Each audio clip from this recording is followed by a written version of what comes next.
Le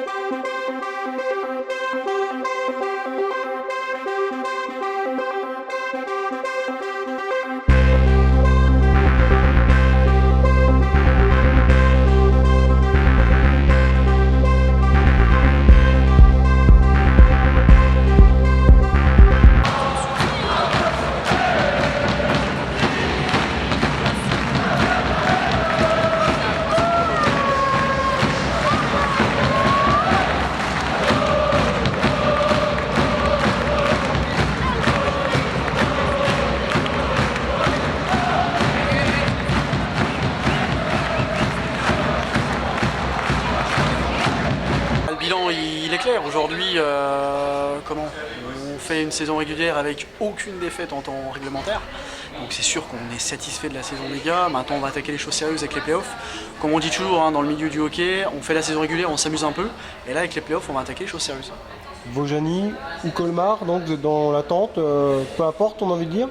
Alors, peu importe, non pas forcément, parce que budgétairement ce serait plus intéressant pour nous d'aller à Colmar, mais sportivement c'est une équipe qui nous connaît, qu'on a joué l'an dernier, donc c'est vrai que Vaujany Colmar on verra à la fin du match. Là ça a commencé il y a 20 minutes, donc on va patienter encore un peu pour savoir le résultat.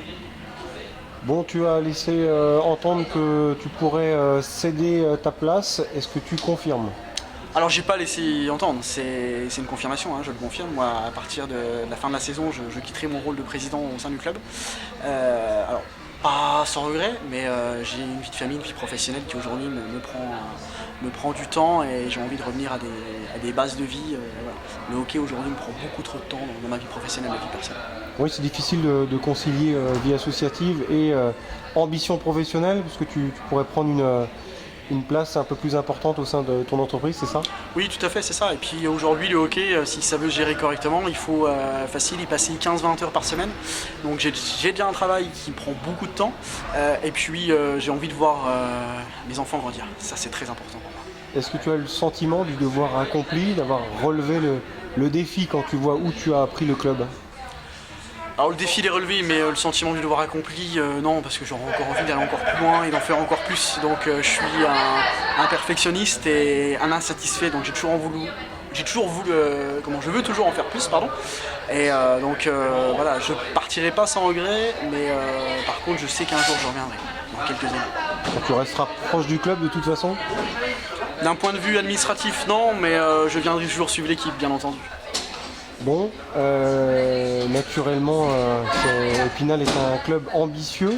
Le discours a changé en cours de saison, puisqu'il était question de rejoindre la D1 à moyen terme par rapport aux finances. Est-ce que justement les orientations ont changé? Alors l'orientation de départ elle n'a pas changé. L'orientation c'est de faire 2 tours de play-off. Après comme l'a dit Nicolas il n'y a pas si longtemps, le manager général du club, si on peut monter cette année en D1, on va pas s'en priver, surtout si les finances nous le permettent et que si sportivement on peut le faire. Après voilà, comme je dis souvent dans le vestiaire aux gars, jouer chaque match comme si c'était le dernier, c'est ce qu'on leur a demandé pour les play-offs. Après à eux de faire le boulot. Alors le cahier des charges en D1 est très lourd, tu le connais, on revient dans une division professionnelle. Et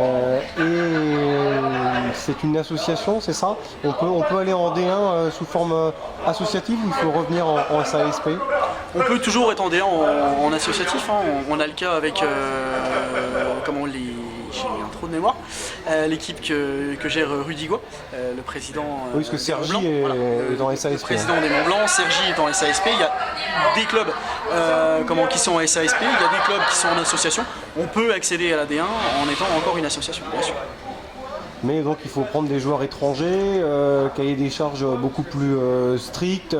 Bref, on rentre dans un autre monde plus professionnel, même si les structures sont adaptées à Épinal.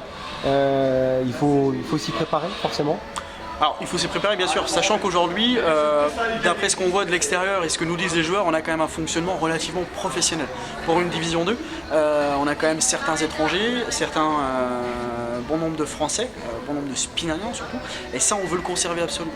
Donc il va falloir qu'on adapte vraiment si on monte en D1. Mais aujourd'hui, on se pose encore pas la question, on regarde déjà ce qu'on va faire en play-off, et le sujet D1 sera évoqué par la suite si vraiment l'accession est possible. Oui voilà, une question de ne pas dénaturer aussi l'ADN vosgien au sein de cette formation. Surtout pas. Il ne faut pas oublier qu'en Division 3, on avait 99,9% de Vosgiens. C'est eux qui ont été là au moment le plus mauvais du club.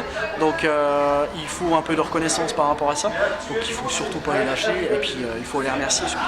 Oui, c'est difficilement compatible aussi d'avoir un emploi du temps professionnel, puis de jouer en D1, de vous adresser à une minorité peut-être de l'effectif actuel avec des entraînements le soir, c'est ça, les créneaux c'est souvent le soir pour les entraînements. Alors aujourd'hui on a déjà des entraînements le soir, donc qui n'est pas toujours simple pour tout le monde, mais aujourd'hui les joueurs ont quand même réussi à s'acclimater. En D3 on était sur le même fonctionnement, mais voilà, comme je disais, aujourd'hui on va pas trop parler de D1, on va déjà voir ce qu'on fait en playoff, et puis on envisagera la suite au moment voulu. Mais pour conclure quand même, admettons qu'il y ait D1, il faut prendre combien de joueurs étrangers pour consolider la base de cette formation? Pour être franc avec vous, on ne s'est encore pas posé la question parce qu'aujourd'hui on ne sait même pas qui en D1 serait capable ou pas de rempiler en fonction des créneaux de glace qu'on peut avoir sur une équipe professionnelle. Donc la question ne s'est pas encore posée, elle se posera en tout cas avec, j'espère, le nouveau président, sachant que moi voilà, je me retire définitivement du club. Qui est candidat, Gauthier? C'est la question que tout le monde se pose. Qui va reprendre le bébé? Pour l'instant, je ne sais pas. Comme on a des pistes, on travaille déjà avec des personnes, mais après, c'est les élections du mois de juin lors de l'Assemblée Générale qui décideront qui sera le prochain président du Épinal. Donc tu peux nous confirmer qu'il y a des personnes intéressées par le poste? Bien sûr, tout à fait.